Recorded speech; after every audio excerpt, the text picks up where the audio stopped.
On a Tuesday morning in March, a letter from the Internal Revenue Service landed on Maya's doormat. By the time she finished reading it, she had already started crying.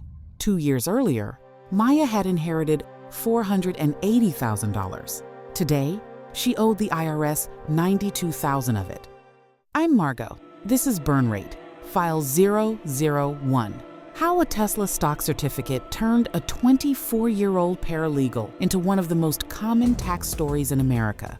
Maya grew up in Sacramento. Her father was a high school chemistry teacher. Her mother managed a dental office.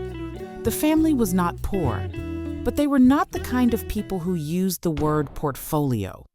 What Maya's father did have was a habit. Every payday, every single payday, for 18 years, he bought one share of Tesla. He didn't tell anyone. He didn't trade. He didn't sell on the dips or buy on the rumors. He just bought one share every 2 weeks for 18 years. In November 2022, Maya's father died of a stroke at 53. He left no will. He left 2 things, a paid-off house and a brokerage account. When the lawyer pulled up the account 3 weeks later, the balance read $483,217. Maya was 24 years old. She had never had more than $2,000 in her checking account at one time. She did what almost any 24-year-old would do. She panicked, and then she made a plan. The first call Maya made was to the brokerage. She asked one question: how do I turn these shares into money in my bank account? The rep walked her through it. Sell the position. Wait 3 business days for settlement. Wire it to her checking account. Total time, start to finish, 6 days. On the 14th of December 2022, Maya's checking account showed a balance of $483,217. What no one told her, not the broker, not the lawyer, not her mother, was that the IRS now considered her father's 18 years of patience a single taxable event. Her father bought those shares over 18 years for a cost basis of roughly $9,000. Maya sold them for $480,000. The IRS saw a capital gain of $471,000.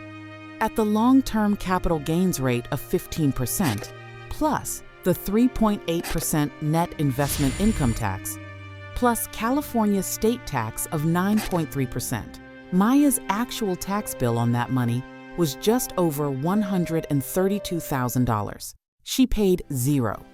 What she did instead was buy a used BMW for $41,000. She paid off her $17,000 in student loans. She moved out of her mother's house into a 1-bedroom in San Francisco for $3,800 a month. She took her 2 best friends to Italy for 10 days, $7,000. She bought her mother a kitchen renovation, $22,000. She started a small clothing brand with a friend, $60,000. By the time tax season arrived in April 2023, Maya's bank account had dropped from $483,000 to $196,000. She filed her taxes using TurboTax. She did not enter the capital gain. She did not enter it because she did not know it existed. The brokerage had sent her a 1099B form in February. She had assumed it was junk mail. For 11 more months, nothing happened. Maya continued spending. The clothing brand failed. The friends drifted. The BMW needed a new transmission.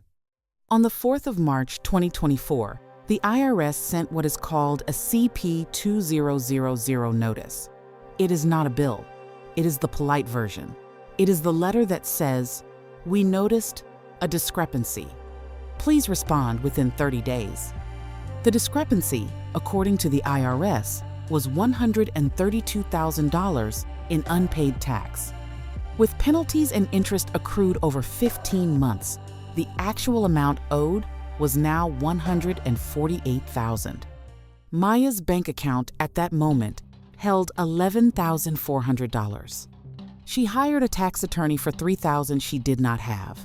The attorney did what tax attorneys do. He filed an offer in compromise, he negotiated down the penalties, He set up an installment agreement.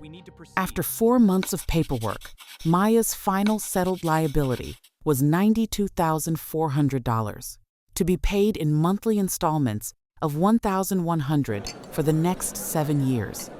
Maya is now 26. She works as a paralegal during the day. She bartends 3 nights a week. She has sold the BMW.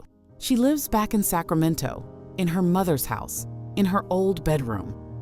Of the $480,000 her father spent 18 years quietly accumulating, Maya estimates she has about $41,000 left after the tax bill is fully paid in 2031. The hardest part of this story is not the money.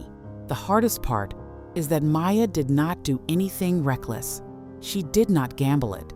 She did not lose it to a scam. She just did not know what she did not know.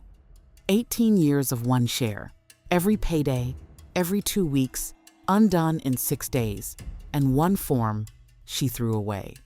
I asked Maya what she would tell her 24-year-old self if she could. She said, "Before you spend a single dollar of it, find a tax accountant. Pay them. Listen to them.